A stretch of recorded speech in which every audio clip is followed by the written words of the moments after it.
Welcome to episode 123 of the Lone Hockey Podcast. And today we're going to be talking about some standouts between Chicago and Dallas from last night. And slow start for the Hawks turned out to be a 3-1 loss for them. And they had some bright spots in terms of some of their play, but at the same time, Dallas just outshot them and outpossessed them for a majority of the game. And they had control of the game for a majority of it, and if not all of it as well. So Dallas was playing really well. They're off to a hot start this season, 8 wins now on the season, and one of the best teams in the league by far, and one of the most skilled player or one of the most skilled teams in the league by far. So they have a lot of good younger players on their team with a good mix of veterans in that mix as well. So with Dallas, Logan Stankoven looked really good as an energizer type guy, brings his skill game. He tracks back very efficiently in the neutral zone and he recovers positionally very well.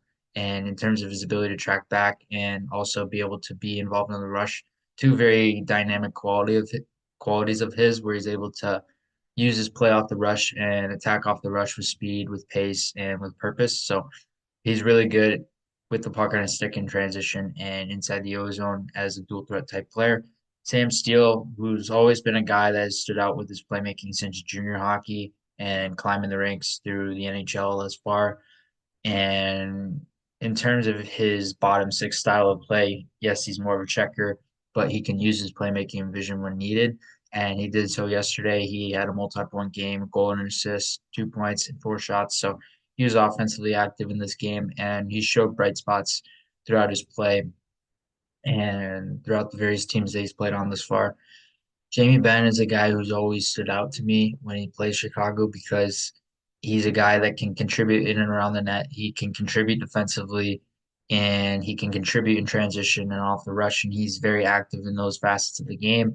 And a guy who can be a very productive player is just more dependent on the season that he has. And sometimes he has a really good season, sometimes he doesn't, but he's still a productive player for them regardless of the season that he has. So and then Asa Lindell had a good game, good shutdown play. I liked his line rush against play and how he was able to shut play down with his stick work as well. And he's a physical defenseman and he can be imposing when necessary, but at the same time, he does a really good job with his stick and being able to shut plays down with his stick and his body positioning as well. And he showed that and he was doing a good job showcasing it for a majority of the game. Tyler Seguin looked really good in this game as well. And again, I've noticed his ability to forecheck, and he scored once in this game. But at the same time, I've noticed his ability to forecheck with pace, and it's been a very big component to his game to start the season. There's just a different energy to him I've seen and how he's been able to play. And then at the same time, of course, you have the Taylor Hall versus Tyler Seguin matchup, a little different in this day and age, but at the same time, still a really cool matchup to see when they're able to play each other. And then on Chicago's side, Connor Bedard had a really good game, probably one of the few standouts. And he was shooting, he was passing, and he's doing everything that Connor Bedard does. He's actually one of the better players. There was an analytic I saw, I forget what it was specifically. It was rush play, but I believe he's one of the better players in the league at generating rush chances as of right now. So he's very productive off the rush and being able to generate with speed off the rush, and then being able to use his dynamic puck handling and, of course, hockey sense to be able to game the zone with speed and with control. And obviously, an elite player. Not much else needs to be said.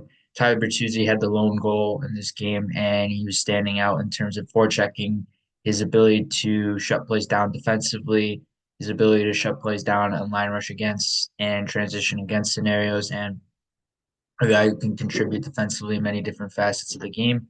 And just overall, he can be productive when necessary as well. Ryan Donato, who's been off to a really hot start the last handful of games, he had an assist and he looked really good all across the board as well in terms of his ability to drive play, bottom six style player. And he's a guy who you don't necessarily see a ton in the top six, but sometimes he gets that ice time and he's able to contribute. And he's got speed, he's got skill, he's got forechecking, he's got all these different tangible attributes to his game that allow him to be able to control play where necessary as well.